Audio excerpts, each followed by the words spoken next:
नमस्कार. शाश्वत welfare foundation तर्फे सर्वांचं स्वागत. आज आपण इथे या सेमिनारला जमलो आहोत कारण सरकारकडनं वेगवेगळी सर्क्युलर आलेली आहेत एजीएम बद्दल आणि त्याच्यामध्ये खूप कन्फ्युजन असल्यामुळे आपण आज आपल्याकडे मार्गदर्शनाकरता माननीय ॲडव्होकेट उदय वरंजीकर यांना बोलवलं आहे. ते आपल्याला मार्गदर्शन करतील आणि आपलं हे सगळं कन्फ्युजन दूर होईल अशी आशा करते. यांच्याबद्दल काही माहिती देण्याची आवश्यकताच नाही कारण सगळेच जण त्यांना ओळखतात. तर मी जास्त वेळ न घेता त्यांना विनंती करते की त्यांनी मार्गदर्शनाला सुरुवात करावी.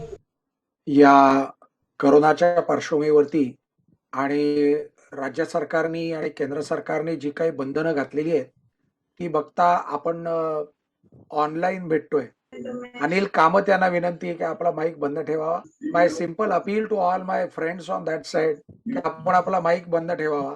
अन्यथा अन्य जे काही आपले पार्टिसिपंट्स आहेत त्यांना सगळ्यांना त्याची अडचण होण्याची शक्यता. Let us come to the basic issue. Basic issue असा आहे की आत्ताचा बेसिक सगळ्यांच्या समोर असणारा मूळ प्रश्न येतोय. राज्य सरकारने सांगितल्याप्रमाणे आपण आता एजीएम घ्यायची आहे का, घ्यायची तर कशी, केव्हा घ्यायची, विथ ऑडिट घ्यायची का विदाउट ऑडिट घ्यायची, हे आणि अशा प्रकारचे अनेक प्रश्न आपल्या सगळ्यांच्या समोर येत आहेत आणि त्याच्याकरता जरा सविस्तर बोलणं गरजेचं आहे. 1960 सालामध्ये आपला महाराष्ट्र कोऑपरेटिव्ह सोसायटी ऍक्ट आला. आपल्याला माहिती, we are aware that 1960 is the year when the new act came to be enacted in the state of Maharashtra, which is known as Cooperative Society Act. But unfortunately, in the Cooperative Society Act, several amendments took place. आणि या सगळ्याचा परिणाम असा झाला की प्रत्यक्षामध्ये या कायद्याच्या तरतुदींचा अर्थ लावणं हे विशेषतः वकिलांना आणि त्याच्याबरोबर न्यायाधीशांना एक मोठं काम त्या निमित्तानं निर्माण झालं. या सगळ्याच्या पार्श्वभूमीवरती आपल्याला आठवत असेल तर 2011-12 सालामध्ये 97व्या घटना दुरुस्तीच्या संदर्भातले वारे व्हायला लागले आणि 2012 सालामध्ये ती घटना दुरुस्ती मंजूर झाल्यानंतर ती लागू करण्यात आली, ज्याला 15 फेब्रुवारी 2012 अशा प्रकारचा डेट होता. त्याप्रमाणे आपल्या कोऑपरेटिव्ह सोसायटी ऍक्ट मध्ये सुद्धा दुरुस्ती करण्यात आली. I am sure we are aware about the history. आणि या सगळ्या पार्श्वभूमीवरती ज्या सहकारी गृहनिर्माण संस्था आहेत त्यांचा जो काही अनेक वर्षापासूनची मागणी होती की there should be a separate act or at least a separate existence in respect of cooperative society, तर म्हणून मग त्याप्रमाणे आपल्याकडं ऑर्डिनन्सच्या माध्यमातून आणि त्याच्यानंतर मग आपण म्हणू शकतो की कायदा मंडळानं त्याच्यामध्ये आपल्याला कायदा केला. त्याप्रमाणे आता हाऊसिंगचा स्वतंत्र चॅप्टर आलेला आहे. But the question is steel little different. I have not touch that question. आपल्या समोर असणारा जो प्रश्न आहे तो थोडासा वेगळा आहे कारण गेल्या या पेंडेमिकच्या सिच्युएशन मध्ये कोरोनाच्या पार्श्वभूमीवरती मागच्या वर्षीच्या साधारणतः मार्च एप्रिल पासून ज्या काही सगळ्या आपल्याकडे अभूतपूर्व परिस्थिती निर्माण झालेल्या होत्या याच्या संदर्भामध्ये काय करता येईल प्रश्न. एका बाजूला आपण सगळेच या सगळ्या पार्श्वभूमीवरती नौखे होतो. Nobody was having any idea how to deal with such situation. आणि मग त्याच्यामुळं जसं जसं जमेल जशी जशी परिस्थिती होती त्याप्रमाणे केंद्र सरकार असेल, राज्य सरकार असेल किंवा न्यायालय असेल किंवा शाश्वत सारख्या स्वयंसेवी संघटना असतील, यांनी सगळ्यांनी त्या पद्धतीनं काम करायला सुरुवात केली. पण काय घडलं तर याच्यामध्ये आपल्याला 2 कायदे महत्वाचे आहेत की ज्या 2 कायद्यांचा सर्वसाधारणतः आपण उल्लेख करत नाही. तो म्हणजे डिझास्टर मॅनेजमेंट ऍक्ट.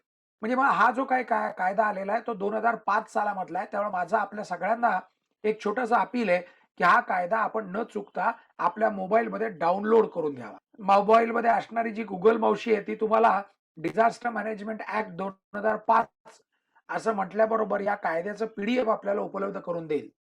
या कायद्यामधली एक तरतूद आपल्याला आवश्यक करून सांगितली पाहिजे. ती तरतूद अशी आहे की या कायद्या अंतर्गत जी काही कारवाई करायची आहे त्याचे सर्वोच्च अधिकार हे या कायद्यामध्ये आहेत.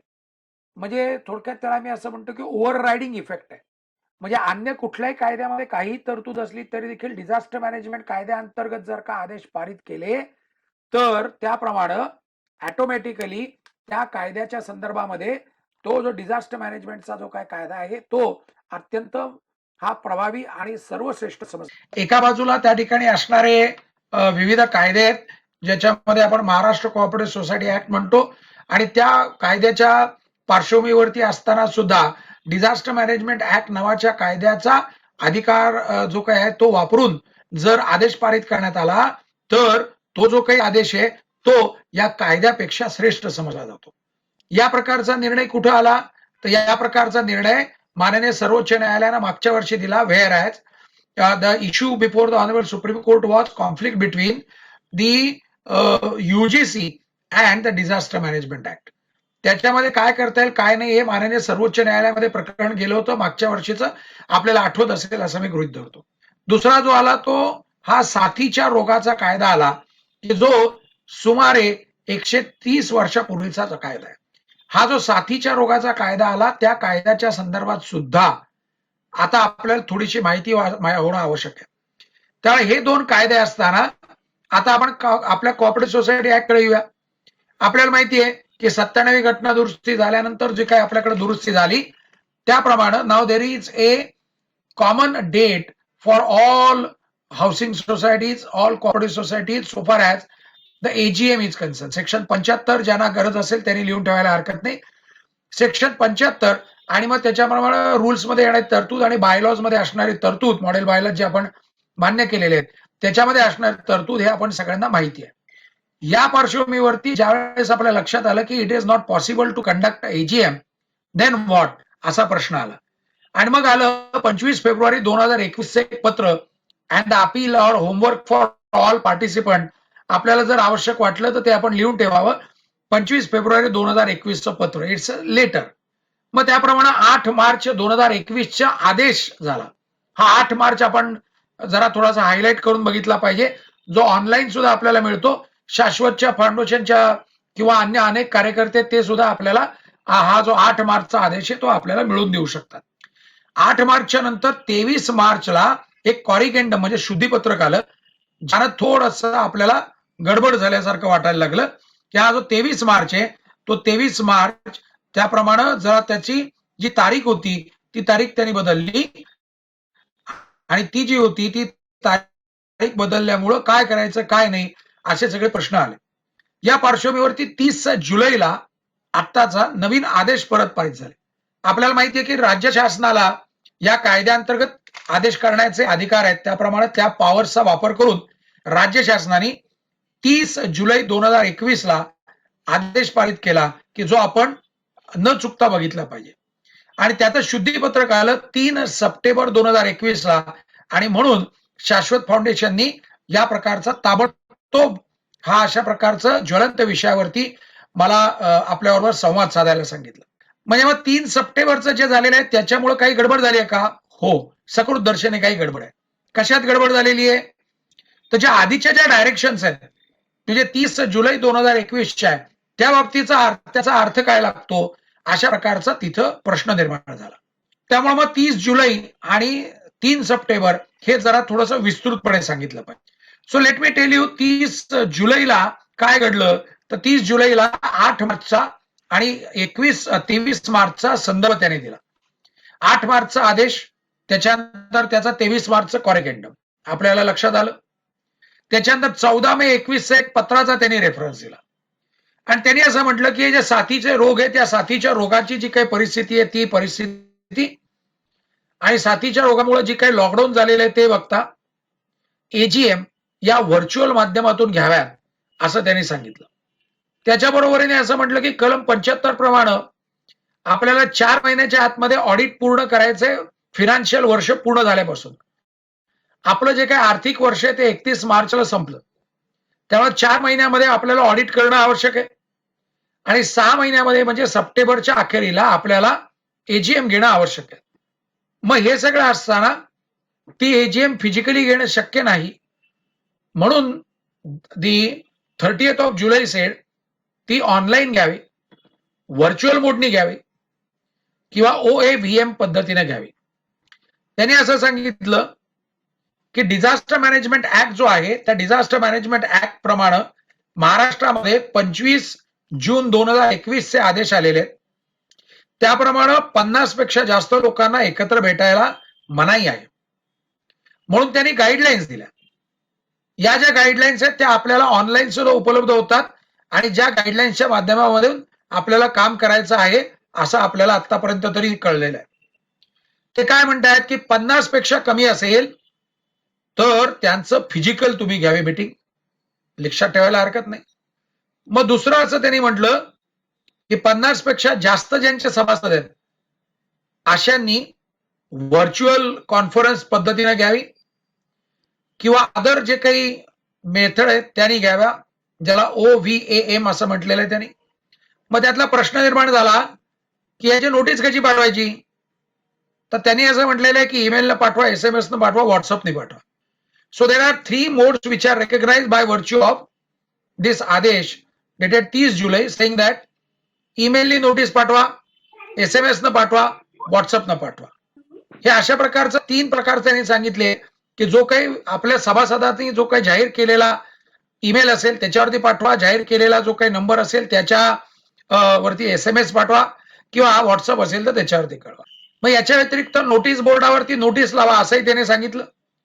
ही जी काही नोटीस लावायची त्या नोटीसमध्ये बरोबरीनं हे आदेश असंही म्हणतात की जर ईमेल एखाद्या सभासदाकडे नसेल, त्यांच्याकडं मोबाईल नसेल, त्यामुळे किंवा मोबाईल असेल तर त्याच्यावरती संदेश किंवा व्हॉट्सअप नाही असं जर असेल तर 7 दिवसाचं नोटीस कमी कमी मिळेल अशा प्रकारचं पत्र आपण त्यांना पाठवलं पाहिजे. त्यांनी असं म्हटलेलं आहे की एखादी टेक्निकल तज्ञ व्यक्ती तांत्रिक विषयामधली आपण त्यांची मदत घेतली पाहिजे. मराठी भाषेचा वापर करणाऱ्या लोकांना प्राधान्य दिलं पाहिजे अशा प्रकारच्या बाबतीमध्ये असंही त्यांनी म्हटलेलं आहे. आणि आपल्याला माहिती आहे की कोऑपरेटिव्ह हाऊसिंग सोसायटीमध्ये जे काही आपले एजीएम होतात त्याचे मिनिट्स हे सगळे नीट ठेवले गेले पाहिजेत. So therefore there is another binding effect saying that जे घडतं त्याचं नोंद करायला पाहिजे आणि त्या नोंद जतन करायला पाहिजे. म्हणजे मग प्रश्न निर्माण झाला की if it is a virtual meeting then you will have to record. ती रेकॉर्ड केली पाहिजे आणि रेकॉर्ड केल्याच्या बरोबरीनं प्रिझर्व्ह करायला पाहिजे. म्हणजे मग यांनी सांगितल्याप्रमाणे सरकारने सांगितलं तसं ती जी काही आपल्याकडे असणारी जी मीटिंग असते ते आपल्याला माहिती आहे there are so many our learned members of the society जे तासनतास एजीएम चालवू शकतात. मग ते तासनतास जर एजीएम चालत असेल तर तेवढी स्टोरेज कॅपॅसिटी आपल्या मोबाईलची आहे का, आपल्या लॅपटॉपची आहे का, ती स्टोरेज असल्यानंतर ते कशा प्रकारे आपण त्याच्यामध्ये प्रिझर्व्ह करणार आहोत हे सगळे त्याच्यामधले येणारे ताबडतोब प्रश्न. या पार्श्वभूमीवरती 3 सप्टेंबरची जी नवीन गाईडलाईन्स आल्या ज्याला शुद्धीपत्रक म्हटलेलं आहे त्या शुद्धीपत्रक सांगतो की त्यांनी म्हटलेलं आहे की या शुद्धीपत्रकाप्रमाणे 22 मार्च 21चं जे पत्र होतं ते कॅन्सल केलेलं आहे. 22 मार्च काय म्हणत होतं तर ऑडिट काढण्यासाठी आपल्याला डिसेंबर पर्यंतची मुदत दिलेली होती. म्हणजे मग ऑडिट करण्याची जी मुदत होती ती आता काढून घेतली. ती काढून घेतली म्हटल्यानंतर मग आपल्याला ऑडिट किती महिन्यात झालं, 4 महिन्यात व्हायला पाहिजे. मग 4 महिन्यात होणं शक्य आहे का, अवघड दिसतंय. म्हणून मग त्यांनी असं म्हटलेलं होतं की 22 मार्चचं पत्र जे काय आहे ते कॅन्सल केलेलं आहे. त्यामुळे आता 31 डिसेंबर पर्यंतचं ऑडिट होऊ शकणार आहे.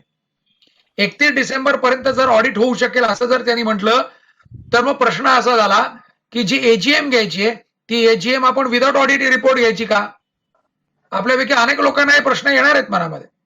त्यांनी असं सांगितलं 3 सप्टेंबरच्या गाईडलाईन्स मध्ये शुद्धीपत्रक जे आलं त्याच्यामध्ये जे मगाशी 4 संदर्भ सांगितले होते त्यातल्या संदर्भ क्रमांक 1 म्हणजे 25 फेब्रुवारी 21चं पत्र, मग संदर्भ क्रमांक 2 म्हणजे 8 मार्च 21चा आदेश आणि संदर्भ क्रमांक 4 म्हणजे 30 जुलै 2021चा आदेश. हे 3 बघून त्यांनी शुद्धीपत्रक काढलं आणि त्या शुद्धीपत्रकामध्ये त्यांनी म्हटलं की जी आपल्याला बॉडी मीटिंग घ्यायची आहे त्याच्यामध्ये स्पेशल मीटिंग घेण्याला तुम्हाला परवानगी आहे. त्यांनी असं म्हटलं 250 पेक्षा कमी ऐवजी 50 पेक्षा कमी असे शब्द त्याच्यामध्ये वापरले आणि व्हीसी किंवा OAVM मार्फत एजीएम करायला परवानगी दिली. पण इथं सर्व नावाचा एक शब्द आला आणि ज्याने अजून संवाद करण्यासाठी आपल्याला त्यांनी थोडस आपल्याला करावंच लागलं. तो प्रश्न असा होता की त्यांनी म्हटलं की सर्वांनी अशा प्रकारच्या व्हर्च्युअल पद्धतीने मीटिंग घ्याव्या, सर्व सभासदांनी सर्व संस्थांच्या घेतल्या पाहिजेत. मग आता प्रश्न निर्माण झाला की मग हे सेल्फ कॉन्ट्राडिक्टरी वाटतायत का. एका बाजूला तुम्ही म्हणतात की 50 पेक्षा कमी असेल तर तुम्ही फिजिकल घेतली पाहिजे, दुसऱ्या बाजूला सर्व लोकांनी व्हर्च्युअल घेतली पाहिजे असंही म्हणतायत.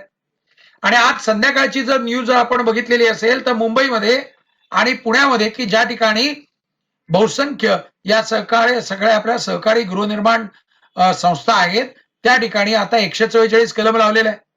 त्यामुळे जरी 50 लोकांपेक्षा कमी आमची सभासद असणारी संस्था आहे, तर आम्ही फिजिकल मीटिंग घ्यायची का नाही, हा त्यातून निर्माण होणारा प्रश्न आहे. यातून निर्माण होणारे प्रश्न अजून तुम्हाला सांगतो, की 97वी घटना दुरुस्तीच्या बाबतीमध्ये ज्यावेळेस आपण विचार करतो, त्यावेळेस आपल्याला एक स्वायत्तता दिलेली होती आणि आपल्याला एक मूलभूत अधिकार दिलेला होता to form the cooperative housing society. त्या सहकारी संस्थांवरचं सरकारचं असणारं जे काही नियंत्रण आहे ते कमी करणं हे अपेक्षित होतं, त्यांना स्वायत्तता देणं अपेक्षित होतं. परंतु त्यातला पार्ट ऑफ जी अमेंडमेंट आहे ती थोडीशी अमेंडमेंट ही रद्दबदल करण्यात आली, परंतु काही अमेंडमेंट ही शिल्लक राहिली. राज्यघटनेवरली दुरुस्ती हे निकालपत्र आपल्याला माहिती आहे, मागच्या महिन्यातच आलेला आपल्याला अंदाज आहे. मग हे सगळं असताना अशा प्रकारचा गोंधळ होतोय. मग तो गोंधळ आणि 97व्या घटना दुरुस्तीमधला आपला जो अधिकार आहे त्या अधिकाराचा विचार काही होऊ शकतो का? दुसरा प्रश्न असा येतो की संपूर्ण महाराष्ट्राचा जर विचार केला तर आता सुमारे 40% जास्त महाराष्ट्र हा अर्धनागरी किंवा नागरी विभागामध्ये आहे.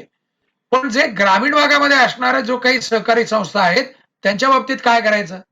मग त्या ठिकाणी जर का इंटरनेटची फॅसिलिटी जर नसेल, नेटवर्क नसेल, नेट पॅक नसेल, तर काय करायचं?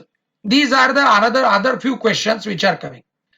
अपार्ट फ्रॉम दॅट आपण आता झूम माध्यमातून भेटतोय. मग आता कुठली पद्धत घ्यायची, कुठल्या पद्धतीनं करायचं, या बाबतीमध्ये काय करता येईल काय नाही, हा देखील एक प्रश्न आला.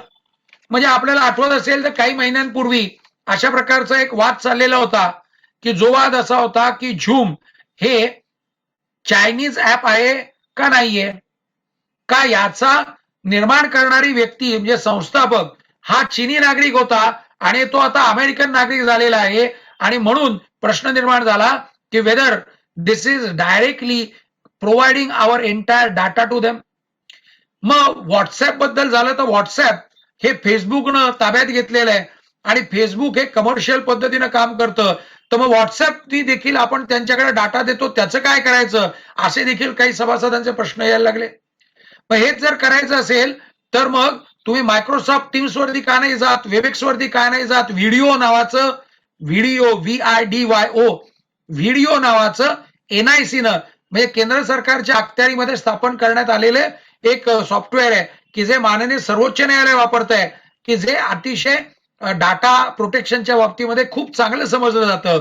मग त्यांना का नाही वापरायचं, असे अनेक प्रश्न आपल्यापैकी अनेक सभासदांच्या मनामध्ये यायला लागले. आणि मग यातून प्रश्न निर्माण झाला की हे सगळं जरी असलं तरी देखील हा जो काही आदेश आहे तो 30 जुलैचा, या संदर्भामध्ये कायद्यामध्ये दुरुस्ती झाली आहे का हो?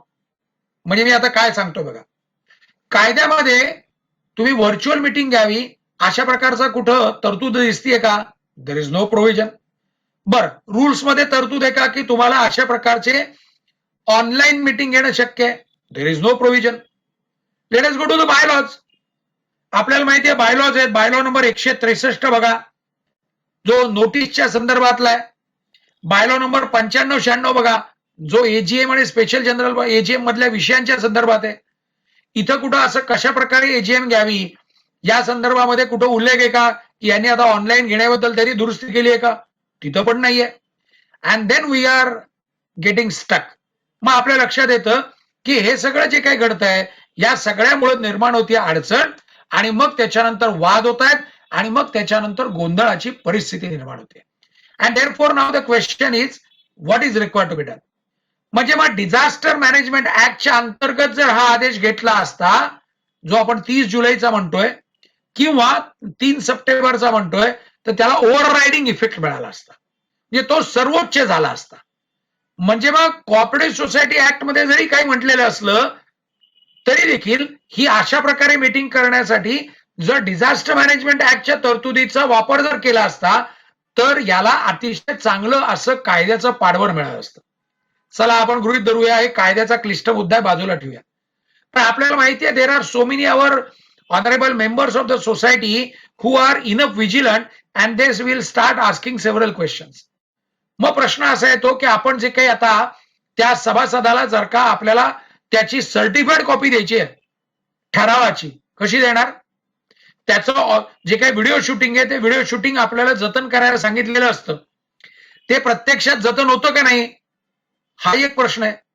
मग आत्ताचं जे काही आपण शूटिंग करणार आहोत की जे इथं रेकॉर्ड केलं जाईल, हाऊ टू प्रोव्हाइड दॅट, त्याचा डाटाचा परत प्रश्न येणार आहे. आणि मग जर आपण इलेक्ट्रॉनिक एव्हिडन्सच्या संदर्भामध्ये जर बघितलं आणि इन्फॉर्मेशन टेक्नॉलॉजी ऍक्ट जर बघितला, तर उद्याच्याला माननीय न्यायालयाच्या समोर जर का कोणालाही वापरायचं असेल तर सेक्शन 65 कॅपिटल बी प्रमाणे इन्फॉर्मेशन टेक्नॉलॉजीच्या ऍक्टच्या नुसार सर्टिफिकेट द्यावं लागतं की हा जो काही तुम्हाला मी कॉपी देतोय ती आमच्या मूळ जे काही जिथे रेकॉर्ड केलेलं आहे तिथून काढून घेऊन दिलेली आहे. म्हणजे याचा अर्थ झाला की जिथं तुम्ही रेकॉर्ड केलेलं आहे ते रेकॉर्ड केलेलं इथून पुढची कमीत कमी 5 वर्ष तुम्हाला हलवता येणार नाही. 5 वर्षाच्या आतमध्ये आपण मोबाईल बदलतो, 5 वर्षाच्या आतमध्ये आपल्याकडे लॅपटॉप बदलला जातो, डेस्कटॉपची नवीन जनरेशन येते ते सुद्धा बदलण्याची शक्यता असू शकते. त्यामुळे कसं करायचं हा पुढचा येणारे प्रश्न. या सगळ्याच्या बरोबरीनं कदाचित आज जी काही चर्चा जी झालेली होती आजच्या सगळ्या म्हणजे महाराष्ट्र पातळीवरती जे काही कॅबिनेट किंवा मंत्र्यांच्या पातळीवरती त्याच्यामध्ये काही या विषयाच्या साधक बाधक चर्चा होऊन ते उद्या किंवा परवाच्याला किंवा नजीकच्या कालावधीमध्ये एखादं शुद्धीपत्रक काढण्याची शक्यता असू शकते. अजून नाहीये. मग सर्वसाधारणतः आपल्याला माहिती आहे की जे काही आपला ऑडिटचा रिपोर्ट असतो त्या ऑडिटच्या रिपोर्ट वरतीच बहुसंख्य सन्मान्य सभासदांचे डोळे असतात. एजीएम मध्ये आपण जो काही हिशोब सादर करतो त्या हिशोबावरतीच प्रश्न जास्त असतात. सगळ्या लोकांना वाटत असतं की अरे ते पैसे कुठे गेले ते सांगा, किती प्रॉफिट झाला ते सांगा, खर्च किती ते झाला ते सांगा. याच्याकडे अतिशय जागरूकपणे आपले सगळे सन्मान्य सभासद वाट बघत असतात. ते काय सांगताय तुम्ही याच्याकडे लक्ष देत असतात. मग आता परिस्थिती अशी होण्याची शक्यता आहे की विदाऊट ऑडिट रिपोर्ट आपली एजीएम होण्याची शक्यता आहे. चालणार आहे का? म्हणजेच मग कदाचित ऑडिट रिपोर्ट आल्यानंतर परत घ्यायची का काय? मग त्याला काय म्हणणार आपण सप्लिमेंटरी, काय त्याला स्पेशल जनरल बॉडी मीटिंग म्हणणार का? काय ही जे काही टाइम टेबल जे काही आपल्याला कायद्यामध्ये दिलेलं आहे, जे कट ऑफ आहे 4 महिने आणि 6 महिन्याचा, तो बदलताना कायद्यात दुरुस्ती केली होती का? असे अनेक प्रश्न उभे राहतात. हे प्रश्न आपले सभासद आपल्याला विचारणार आहेत. तो त्यांचा अधिकार आहे. मग आता प्रश्न निर्माण होतो की या बाबतीमध्ये कायदा काय म्हणतो हे आपल्याला कळलं.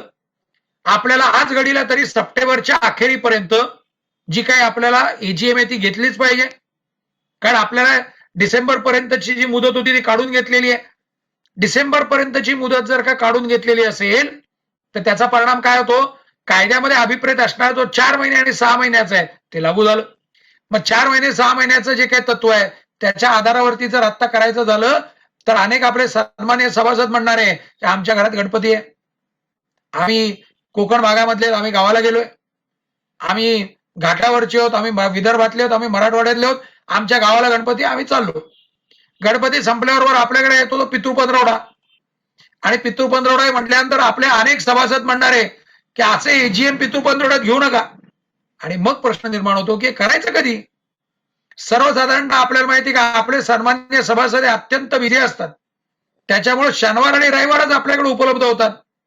आणि देन जर शनिवार आणि रविवारच जर आपल्याला उपलब्ध असतील तर मग आता उरले किती? म्हणजे उद्या परवाचा म्हटला तर गणपतीचे दिवस आले, त्याच्या पुढचा म्हटला तर विसर्जनाचे दिवस आले. म्हणजे मग प्रश्न निर्माण होतो की आता काय करायचं. आणि म्हणून कदाचित सरकार ही मुदत नजीकच्या कालावधीमध्ये वाढवण्याची शक्यता आहे. ते वाढवतील तेव्हा वाढवतील, पण आपल्याला तरी देखील लक्ष ठेवलं गेलं पाहिजे की आपल्याकडून डिफॉल्ट होता कामा नये. मग काय असू शकतं?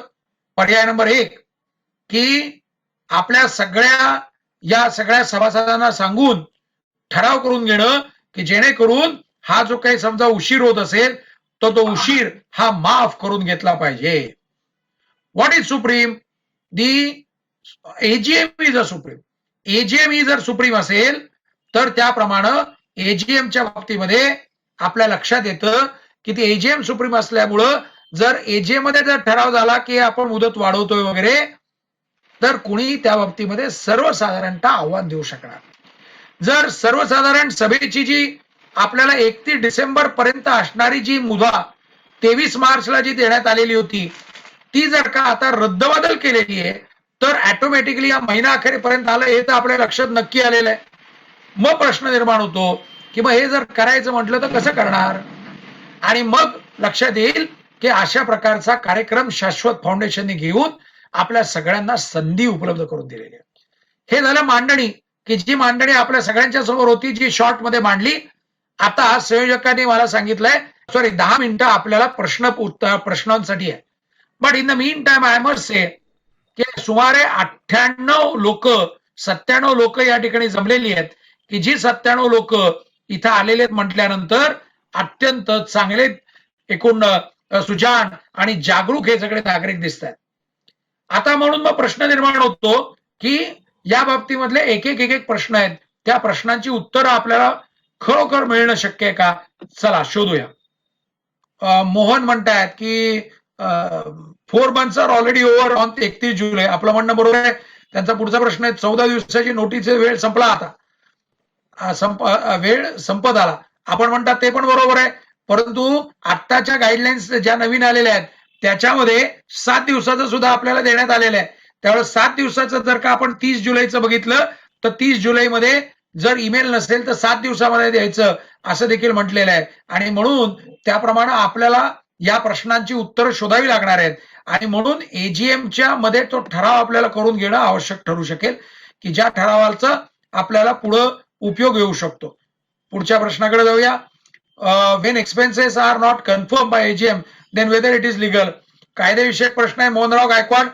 जर आपल्या समोर ऑडिटेड बॅलन्स शीटच जर नसेल तर ते जे एक्सपेन्सेस आहेत ते कन्फर्म कसे करायचे हा प्रश्न येणार आहे. त्यामुळे कदाचित याची सप्लिमेंटरी एखादी किंवा स्पेशल जनरल बॉडी मीटिंग घ्यायची काय असं देखील उद्याच्याला सरकार सांगू शकेल, पण त्याच्याकरता जरा वाट बघावी लागू शकते. अब्रार नाझीर असं म्हणतायत, what is the exact rule now for AGM for 250 and above members. Virtually घ्या, विषय संपला. 250च्या पेक्षा जास्त व्हर्च्युअल झालेली आहे, त्यामुळे त्याच्याबद्दल आपल्याला फारसा खोलात जायची गरज नाहीये. पाज म्हणून आहेत ते म्हणतायत, एक मिनिट, पाज यांचा प्रश्न वरती गेला. Is it compulsory to give notification in the local newspaper? नाही, लोकल न्यूजपेपर मध्ये नोटीस द्यायचा काही संबंध येणार नाहीये. पुढच्या प्रश्नाकडे जाऊया. What is the last date of AGM 2021? Praveen Navale, आत्ताच्या 3 सप्टेंबरच्या गाईडलाईन्स प्रमाणे 31 डिसेंबर पर्यंत जी आपल्याला मुभा होती ती त्यांनी काढून घेतलेली आहे. ती काढून घेतलेली असल्यामुळे जुनी जी मुदत आहे तीच आपली झाली, ती म्हणजे एंड ऑफ सप्टेंबर झालेली आहे. पुढचं म्हणतायत प्रशांत सौदागर आहेत. प्रशांत सौदागर यांचा प्रश्न आहे, AGM and CD or DVD can be given to the society members. आपण म्हणता ते बरोबर आहे. एजीएम ची जी काही सीडी असेल ती देणं शक्य असू शकतं, आपला अंदाज बरोबर आहे. गिरीश जोशी म्हणतात सांगलीवरून, accountants date on the last August 20 DVD, no account prepare, secretary is also dead. Oh my god, chairman resign, only 2 directors on the board remaining, what to do? Girish Joshi सांगलीचे, आपण रजिस्ट्रार साहेबांचं मार्गदर्शन मागवा. जे काही 2 डायरेक्टर आहेत त्यांनी जे काही असेल ते काम करण्याचा प्रयत्न पूर्ण करावा. आणि साहजिकच आपण सभासदांना बंधनकारक असतो, त्यामुळे आपण आपली बांधिलकी एजीएमशी आहे. So we are answerable to the AGM. त्यामुळे एजीएम मध्ये जाऊन या सगळ्या बाबतीमध्ये आपण तोडगा काढण्याचा प्रयत्न करावा. पुढच्या मुद्द्याकडे जाऊया. सुहास गवळी म्हणून आहेत, 50 पेक्षा कमी सभासद असलेल्या संस्थेची प्रत्यक्ष सभा घ्यायची असेल तर 7 दिवसाची मुदत लागू होऊ शकेल का? प्रत्यक्ष सभा कशी घेणार हा खरंच प्रश्न आहे. कारण जो आपला 3 जुलैचा आहे त्याच्यामध्ये त्यांनी असं म्हटलेलं आहे की सर्व लोकांच्या ज्या काही सभा आहेत त्या व्हीसी मार्फत घ्याव्यात. आपल्या सगळ्यांसाठी मी ते परत एकदा त्याची वाक्यरचना वाचून दाखवतो की जी वाक्यरचना आपल्याला लाभदायक ठरू शकेल. आता बघा, परिच्छेद नंबर क वाचतो मी, जो कुठला आहे 3 सप्टेंबरचा.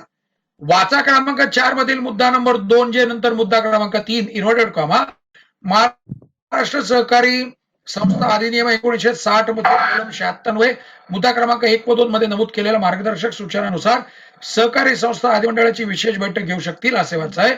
तसेच त्यानंतर मुद्दा क्रमांक 4 इन्व्हर्टेड कॉमा बोल्ड मध्ये आलेला आहे, महाराष्ट्र सहकारी संस्था अधिनियम 1960 चे कलम 75 च्या तरतुदीनुसार नमूद केलेल्या कालावधीत सर्व सहकारी संस्थांनी VC/OAVM द्वारे वार्षिक सर्वसाधारण सभा घेण्यात याव्यात.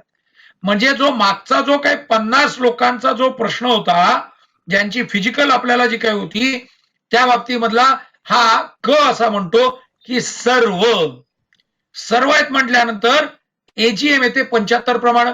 ते एजीएम तुम्हाला आता 50 जरी कमी असले तरी देखील तुम्ही याच्याप्रमाणे घेतली पाहिजे असा क म्हणतो. पण ब काय म्हणतोय, वाचा क्रमांक 2 मधील आदेशामध्ये तिसऱ्या परिच्छेदातल्या 8व्या ओळीत 250 पेक्षा कमी ऐवजी 50 पेक्षा जास्त असे वाचावे. खरंच सांगू का, हा कायदा आणि त्याच्यामध्ये एवढ्या दुरुस्त्या की याच्यामुळे नुसतेच कार्यकर्तेच नाही तर रजिस्ट्रार आणि रजिस्ट्रारांच्या बरोबरीने वकील आणि वकिलांचे पुढे न्यायाधीश महाराज सुद्धा एकूण सगळे गोंधळलेले असतात. तर जोपर्यंत कुणीतरी परत न्यायालयात जात नाही आणि हा मुद्दा सेटल करून आणत नाही तोपर्यंत आपल्याला सतत विवेक बुद्धीला स्मरून त्याप्रमाणे काम करावं लागेल. सो गवळी साहेब, आपण जे म्हणताय तो क जो काही प्रकार आहे त्याप्रमाणे सर्व लोकांच्या आता व्हर्च्युअल घ्यायचे आहेत असं सरकार म्हणतंय. तर आता फिजिकलला जाऊ नये. त्याच्या पुढचा प्रश्न येतोय, can we conduct AGM by 30 September? बरोबर आहे. Doctor SM. खैरनार म्हणतायत, त्यांनी विचारलेले आहे ते बरोबर आहे. 112 तरी म्हटलं तरी देखील आहे. किडी विचारतात, are we entitled to get recording of this meeting so that I can share to our secretary and may be other committee member. संयोजकांना विचारावं. मला त्यांनी असं सांगितलेलं आहे की हा आता युट्यूब वरती सुद्धा टाकणार आहेत. माझं स्वतःचं जे युट्यूब चॅनल जे लिगल लिटरसीच्या संदर्भामध्ये त्याच्यावरती सुद्धा उपलब्ध असेल. बेन्सन म्हणतात, sir in AGM what is the importance of one propose by seconded by resolution pass by. ही गोष्ट प्रोसिजरल असते. कुणीतरी ते प्रपोज करायला पाहिजे, कुणीतरी सेकंड करायला पाहिजे आणि त्याप्रमाणे रिझोल्युशन पास होण्याचे हे कामाची पद्धत आहे. त्याप्रमाणे ती आपल्याकडे शिकून घेतली पाहिजे. बेन्सन हे आपल्याला मॅन्डेटरी आहे. Abrar Najeed, any limit on the cost of the virtual meeting and the recording of the expenses? No, अशा प्रकारचं काही त्यांनी काही कुठं सांगितलेलं नाहीये. त्याच्यानंतर इलेक्शन डेट कधी होणार? बापरे, इलेक्शनच्या बाबतीमध्ये सुद्धा नवीन याच्यामध्ये घेण्याची शक्यता आहे. How to pass a resolution in virtual meeting, how to take voting. Voting मध्ये आपल्याकडे जो हात वरती करायचा जो काही चिन्ह आहे त्याप्रमाणे हात वरती करायला सांगावं असं म्हणू शकता की ज्याच्या आधारावरती आपल्याला काउंटिंग त्यातलं वोटिंगचं घेणं शक्य असू शकतं. Can we get a recording of for our reference? Yes. Acknowledgement of all members who attended is mandatory. हो, त्यांनी येऊन तिथं करायला पाहिजे, अटेंड करायला पाहिजे. Is it 60 days limit to conduct AGM applicable now? नाही, तो विषय संपलेला आहे, मार्गी लागलेला आहे. बापरे, 27 नवीन SMS आलेले आहेत. All right. पण मला वाटतं सर आपण ह्याचा आपण ईमेलनी पण पाठवू शकतो सगळ्यांना उत्तर. येस येस, एवढं तुम्हाला जमेल तेवढं काय करूया. अदरवाईज ऑल राईट, ठीक आहे. आपण संयोजकांनी मला परवानगी दिलेली असल्यामुळं तो अधिकार मी आता वापरत आहे. आपण शाश्वत फाउंडेशन बरोबर संपर्क साधावा. आपण अन्य जे काही कार्यकर्ते त्यांच्याबरोबर संपर्क साधावा की ज्या संपर्कामुळे you will be able to get some better feedback. मला या माझ्या छोट्याशा विवेचनाचं शेवट करताना सांगावं असं वाटतं, कायदा हा विषय सर्वसाधारण क्लिष्ट आहे असं समजलं जातं आणि तो क्लिष्ट असल्यामुळं या विषयावरती चर्चा होणं आवश्यक असतं. ही चर्चा 2 कायद्याचे विद्यार्थ्यांच्या मध्ये असते, ही चर्चा 2 पदाधिकाऱ्यांमध्ये असू शकते, ही चर्चा न्यायाधीश आणि वकिलांमध्ये सुद्धा असू शकते, ज्याला आपण अकॅडमिक चर्चा म्हणतो. ही चर्चा 2 वकिलांमध्ये, 2 पक्षकारांमध्ये, 2 कार्यकर्त्यांमध्ये, 2 रजिस्ट्रार साहेबांमध्ये सुद्धा असते. त्यामुळे ही कायदेविषयक चर्चा आपण आपल्या पातळीवरती करायला पाहिजे. मला आपल्याला सगळ्यांना एक आवाहन करायचंय. मला माहिती आहे की आपण सगळे कोऑपरेटिव्ह हाऊसिंग आपणच सगळे समोर येऊन त्या ठिकाणी आपल्याला हाऊस असल्यासाठीचा कामकाज सगळं करत असतो. अशा विषयावर अडचण येऊ नये, प्रत्येक स्टेप, प्रत्येक रिझोल्युशन, प्रत्येक अटेंडन्स सारखा सुद्धा विषय, या सगळ्या गोष्टी तुम्ही त्याच्यामध्ये नीट कोऑर्डिनेट करून लिहून घेतल्या पाहिजेत. आता कोणतरी विचारलं कोरम कसं ठरवायचं? जे हजर आहेत त्यांच्या आधारावरती कोरम आहे. त्यामुळे असे अनेक प्रश्न येणार आहेत की त्या सगळ्या गोष्टींच्या बाबतीमध्ये आपल्याला इथून पुढे चर्चा करणं आवश्यक आहे, ज्यातून आपण याचे मार्ग जो काय आहेत ते शोधू शकतो. काही लोकांनी विचारलं माझा नंबर, माझ्या नंबरची गरज नाही, गुगल मावशीला विचारलं तर ती तुम्हाला सांगू शकते. Apart from that I said that YouTube channel आहे, त्यामुळे युट्यूब चॅनलवरती सुद्धा जाऊन तुम्ही शोधू शकता. I think that's end of my presentation and sharing of my views with reference to this. I am thankful to the Shashwat Foundation who gave me this wonderful opportunity to have an interaction. Thank you sir. गेलेलो आहेत त्यामुळे 4 मिनिटं आपल्या सगळ्यांच्या वेळ घेतला त्याच्याबद्दल माफ करा. आपल्या सगळ्यांना शुभेच्छा. धन्यवाद. आपल्या या मार्गदर्शनामुळे नक्कीच सगळ्यांचं कन्फ्युजन खूप दूर झालं असेल आणि आपल्याला काहीतरी मार्ग नक्कीच ह्याच्यातून मिळेल. तसंच मी जी काही सर्क्युलर्स तुम्ही जी नोट केली आहे त्याच्यामध्ये सांगितली आहेत ती सर्वांना मी पाठवत आहे. त्यासाठी सर्वांनी आपले ईमेल ID, नंबर आणि नाव इथे चॅट बॉक्समध्ये टाकावं. धन्यवाद.